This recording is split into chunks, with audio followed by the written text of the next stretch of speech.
विदेशी आक्रांताओं की कड़ी में आज हम बात करेंगे गजनी के सुल्तान महमूद की। महमूद गजनी या महमूद गजनवी एक तुर्क था, इस्लाम के सुन्नी पंथ से बिलोंग करता था।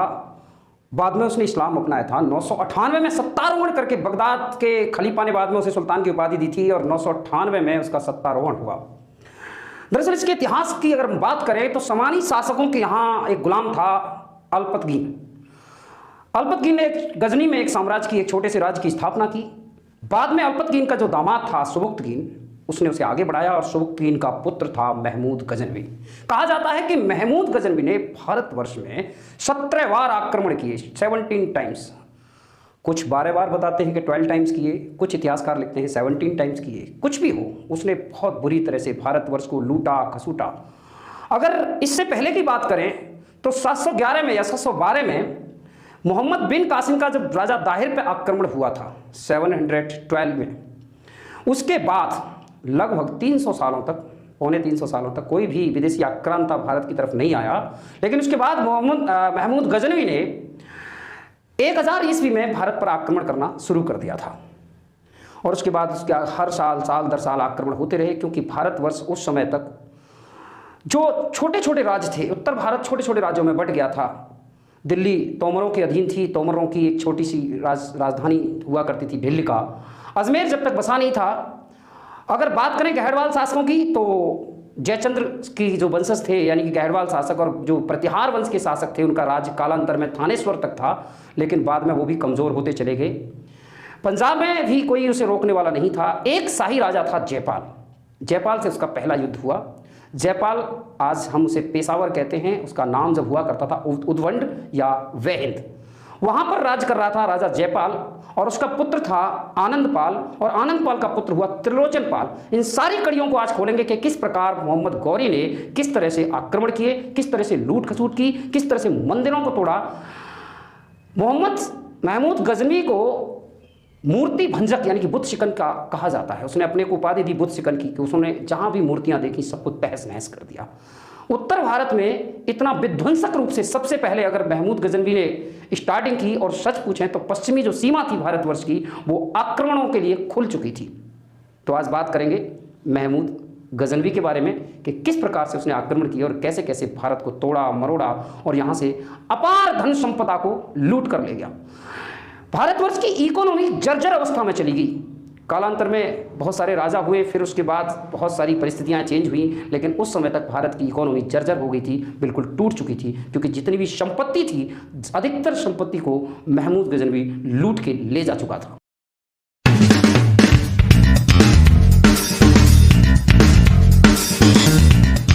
जैसा कि हमने आपको बताया, महमूद गजनवी 1998 में गजनी के सिंहासन पर बैठा। उसने प्रति वर्ष भारत पर आक्रमण करने की प्रतिज्ञा कर ली थी।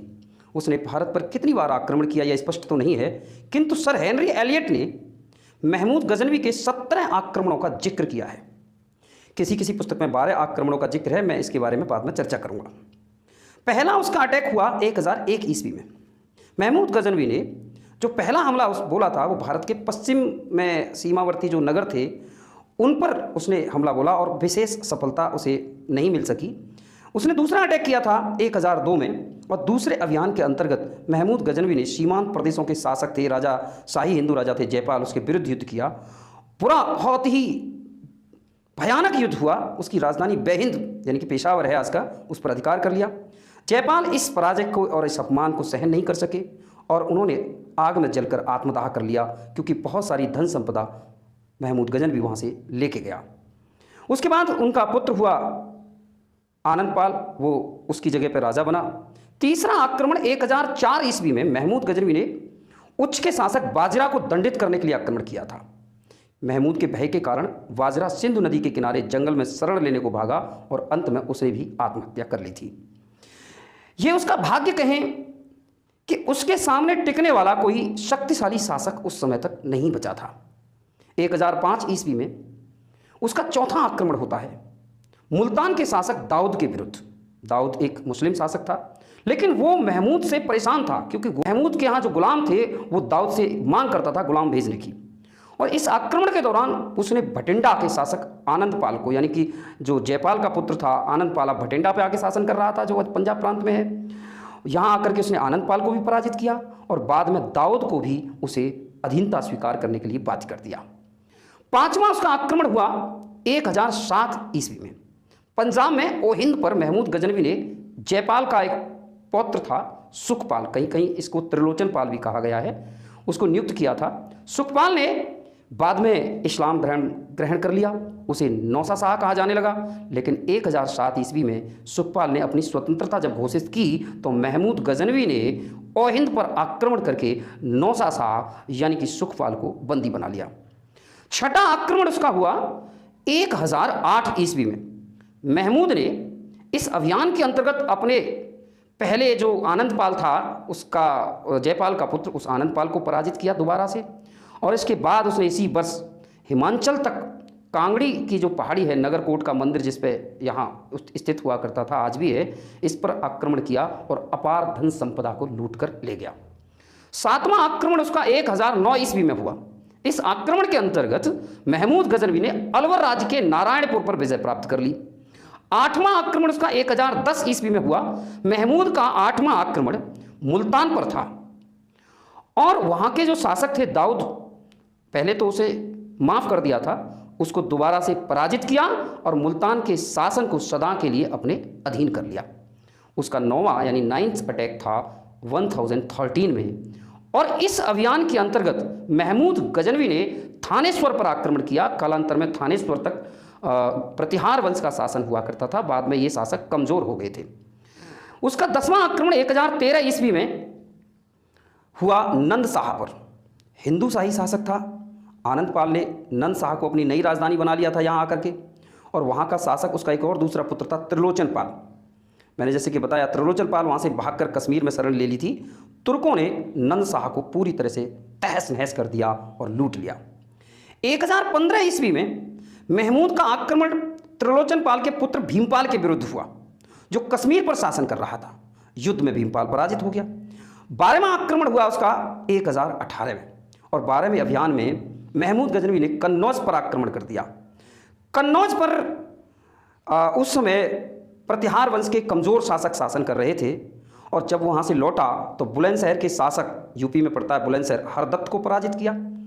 उसने महावन पड़ता है मथुरा के पास, शासक बुलाचंद पर आक्रमण किया।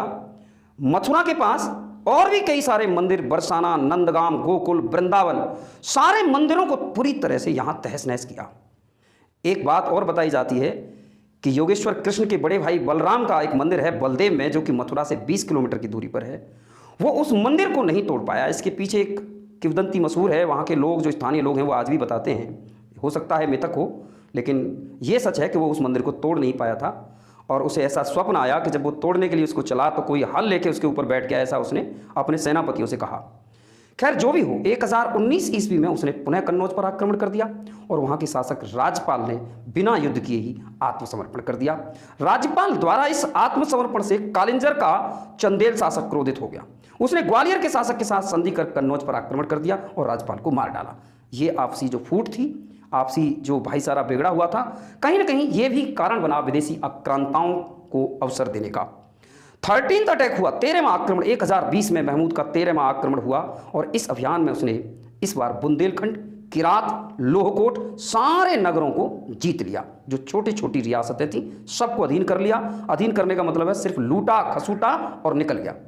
उसका 14th अटैक हुआ, 14वां आक्रमण 1021 में। अपने 14वें आक्रमण के दौरान महमूद ने ग्वालियर तथा कलिंजर पर आक्रमण किया और कलिंजर के शासक गोंडा ने विवश होकर उसे संधि की और बहुत सारा धन उसे दिया। 15वां उसका आक्रमण 1024 में हुआ, और इस अभियान में महमूद गजनवी ने लोदोर्ग, जिसे जैसलमेर कहते हैं, चिकलोदर यानी कि गुजरात में, तथा अल्लेनवाड़ यानी ये भी गुजरात का ही पार्ट था, इन सब पर विजय अपनी स्थापित की। 16वां आक्रमण 1025 में उसका हुआ। इस अभियान में महमूद गजनवी ने सोमनाथ को अपना निशाना बनाया।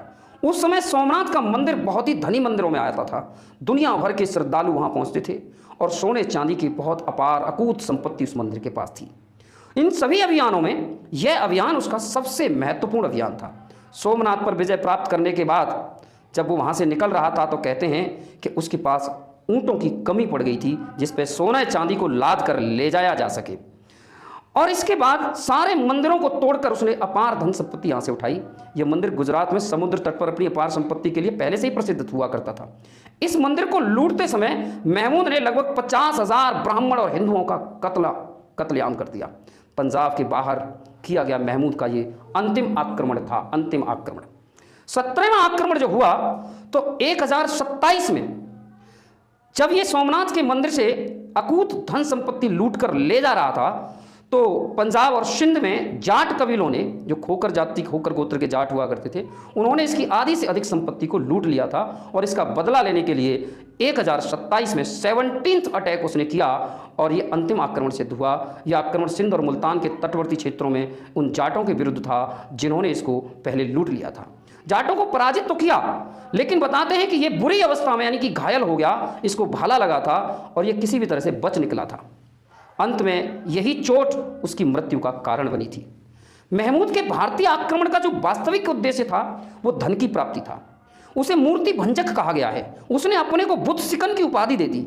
महमूद की सेना में सेवन राय एवं तिलक जैसे हिंदू भी उच्च पदों पर आसीन व्यक्ति थे। महमूद के भारत आक्रमण के समय उसके साथ प्रसिद्ध इतिहासविद भी थे, गणितज्ञ भी थे, भूगोलवेत्ता भी थे, खगोल और दर्शन शास्त्र के ज्ञाता। किताब उल हिंद का आपने नाम सुना होगा, अल बिरूनी ने लिखी और अल बिरूनी भारत में महमूद के साथ ही आया था और उसका दरबारी कवि था। एक तहकीक हिंद पुस्तक लिखी गई, बाद में उसमें भारत का बहुत सारा विवरण लिखा मिला। इसके अतिरिक्त इतिहासकार उत्वी ने तारीख सुबुक्तगीन भी लिखी और बेहाकी भी जो है यहाँ आए थे। बेहाकी को इतिहासकार लेनपुल ने पूर्वी पेप्स की उपाधि की है। शाहनामा लिखा था फिरदौसी ने। फारस का जो कवि था, खुरासानी विद्वान था तुशी, महान शिक्षक विद्वान अंसुरी और फारूकी अजदी, कई सारे ऐसे कवि और विद्वान उसके यहाँ थे जो उसके यहाँ पेड वर्कर की तरह उसके लिए लिखते थे। तो जो इतिहास लिखा गया है इसमें हो सकता है कि वन साइडेड इतिहास हो। ये नहीं कहा जा सकता कि उसके दरबारी कवि उस सही इतिहास यानी कि सही दर्पण को दिखा सके। महमूद गजनवी ने हिंदुस्तान पर 17 टाइम्स अटैक किया, ऐसा कहा जाता है इतिहासकारों के द्वारा। बहुत सारी लूटपीट की और बुरी तरह से तहस नहस कर दिया, पूरे क्षेत्र को तबाह कर दिया। इस बात का सबसे पहले जिक्र हुआ 19th सेंचुरी के एक अंग्रेज थे, नौकरशाह थे और इतिहासकार हेनरी मेयर्स के द्वारा। हेनरी मेयर्स ने अपनी किताब the history of India as told by its own historians में किया है इस बात का जिक्र। यह किताब 1867 से 1877 के बीच लंदन में 8 खंडों में प्रकाशित हुई थी। एलियट का यह दावा था कि उसने यह किताब मध्यकालीन फारसी दस्तावेजों के अनुवाद के आधार पर लिखी है और उसका यह भी कहना था कि उसने महमूद गजनवी के हिंदुस्तान पर हमलों की संख्या में सुधार किया है। इसके बाद एक और अंग्रेज इतिहासकार विलियम विल्सन हल्टर ने भी अपनी किताब a brief history of Indian peoples में एलियट के हवाले से ही बताया कि महमूद गजनवी ने भारत पर 17 टाइम्स अटैक किया। हंटर की किताब 1880 से लंदन में छपी थी।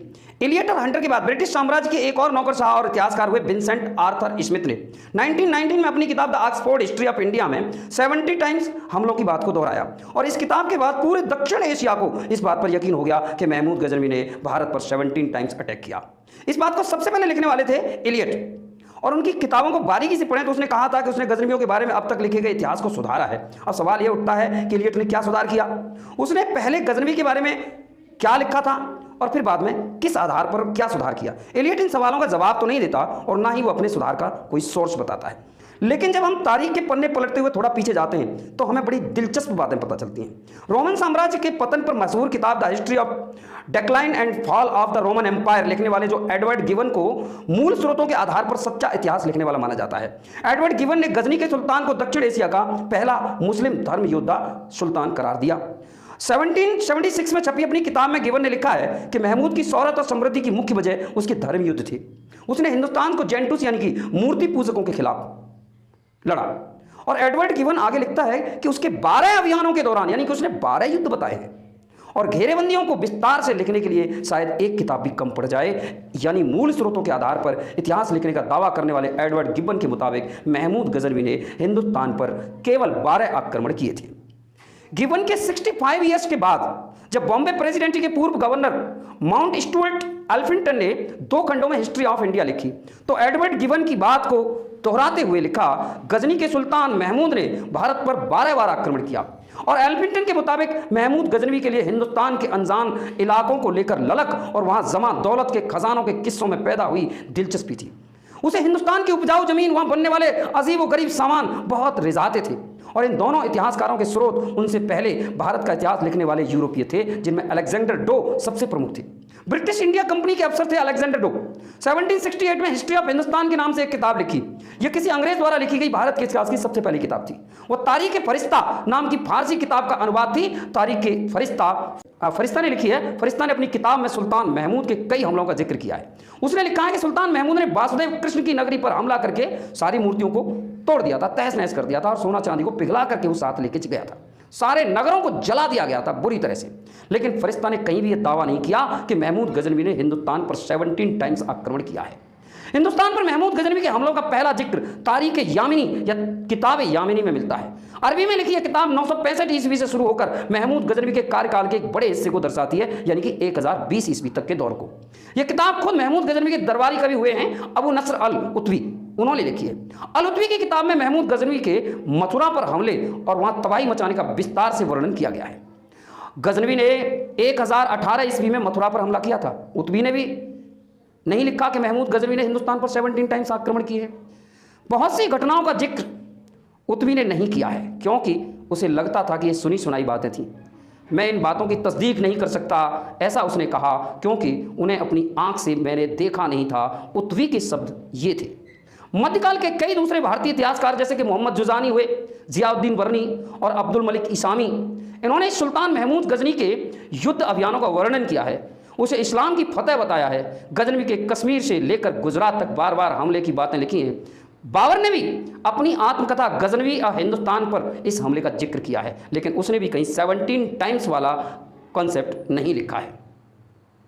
असल में मिथक जो है वो साम्राज्यवादी अंग्रेज जो थे, नौकरशाहों और इतिहासकारों का गढ़ा हुआ है। इसकी शुरुआत एडवर्ड गिवन ने महमूद गजनवी के भारत पर 12 अभियानों से की और एल्फिंस्टन ने भी दोहराया, लेकिन हेनरी मियर्स एलियट ने 12 को कथित तौर पर सुधार कर 17 कर दिया और इसके बाद हंटर और विंसेंट स्मिथ ने भी अपनी मोहर लगा दी और इसे पक्का कर दिया। और मजे की बात यह है कि इस्लाम की आमद से पहले काबुल और कंधार तक हिंदू शासकों का राज था। प्राचीन काल की अगर बात करें, ईसा से 326 ईस्वी पूर्व की भी बात करें, तो अशोक के शिलालेख अफगानिस्तान के कंधार और लगमन में मिले हैं। लगमन गजनी शहर से 150 किलोमीटर की दूरी पर स्थित है।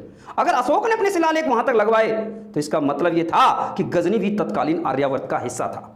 अब क्या झूठ है क्या सच है, ये आपको देखना है। बहुत कुछ है इतिहास में जो छुपा हुआ है, बहुत कुछ इतिहासकारों ने लिखा है। उनकी लेखनी को बार बार प्रणाम, जिन्होंने इस सच्चाई को सामने लाने की कोशिश की है। लेकिन जो हमें दिखता है हमेशा वो सच नहीं होता। हम लाते रहेंगे इसी प्रकार, सच्चाई से आपको रूबरू कराते रहेंगे और हर एपिसोड में एक नई सच्चाई आपके सामने रखेंगे। किस तरह से आक्रांताओं ने इस देश की हालात को जर्जर कर दिया, किस तरह से यहाँ की अर्थव्यवस्था को तहस नहस कर दिया, किस तरह से मंदिरों को लूटा गया, ये सारे वृत्तांत आप तक हम पहुंचाते रहेंगे। आएंगे एक बार फिर आपके सामने अगले एपिसोड में एक नई कहानी लेकर, एक नया इतिहास लेकर, साक्ष्यों के साथ।